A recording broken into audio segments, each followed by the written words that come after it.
Hi കൂട്ടുകാരെ, ലിസമ്മ ഡ്രീംസിലേക്ക് എല്ലാവർക്കും സ്വാഗതം. എല്ലാവർക്കും സുഖല്ലേ? മഴയൊക്കെ ഉണ്ടോ? ഇന്ന് കുറച്ച് കേര കിട്ടിയിട്ടുണ്ട്. നല്ല അലുവ കഷ്ണം പോലത്തെ കണ്ടോ, അലുവ കഷ്ണം പോലെ ഇരിക്കുന്ന കേര. അത് നമുക്ക് കുടംപുളി ഇട്ടാണ് വറ്റിച്ചാലോ. ഉരുളി ചൂടായിട്ടുണ്ട്. നമുക്ക് ഉരുളിയിലേക്ക് കുറച്ച് വെളിച്ചെണ്ണ ഒഴിച്ചു കൊടുക്കാം. വെളിച്ചെണ്ണ ചൂടായിട്ടുണ്ട്. അതിലേക്ക് നമുക്ക് കുറച്ച് കടുക് ഇട്ട് കൊടുക്കാം. നമുക്ക് കറിവേപ്പില ഇട്ട് കൊടുക്കാം. ഒരു സവാള, പിന്നെ ചെറിയ ഉള്ളി. വറ്റിക്കുമ്പോഴും ചെറിയ ഉള്ളി നല്ല ടേസ്റ്റാണ്. ചെറിയ ഉള്ളി ഇട്ട് കൊടുക്കണം. 5-6 പച്ചമുളക് ഇട്ട് കൊടുക്കണം. ചതച്ച വെളുത്തുള്ളി ഇട്ട് കൊടുക്കുന്നു. പിന്നെ ചതച്ച് വെച്ചിരിക്കുന്ന ഇഞ്ചി ഇട്ട് കൊടുക്കുന്നു. പച്ചമുളകും ഇഞ്ചിയും വേപ്പിലയും വെളുത്തുള്ളിയും ചെറിയ ഉള്ളിയും എല്ലാവരും കൂടി നന്നായിട്ട് വഴണ്ട് പാകമായിട്ടുണ്ട്. അതിലേക്ക് നമ്മൾ 2 തക്കാളി ഇട്ട് കൊടുക്കണം. തക്കാളിയിലേക്ക് നമ്മൾ കാശ്മീരി ചില്ലി ഇട്ട് കൊടുക്കണം. കുരുമുളക് പൊടി ഇട്ട് കൊടുക്കണം.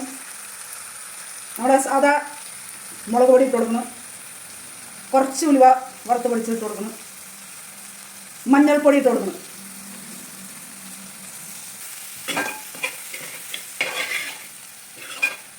പാകത്തിന് വെള്ളം ഇട്ട് കൊടുക്കണം.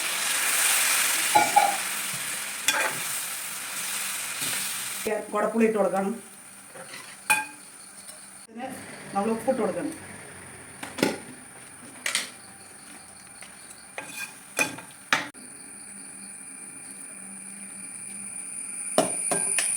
ഈ മീനായതുകൊണ്ട് അങ്ങനെ ഉടയൊന്നുമില്ല.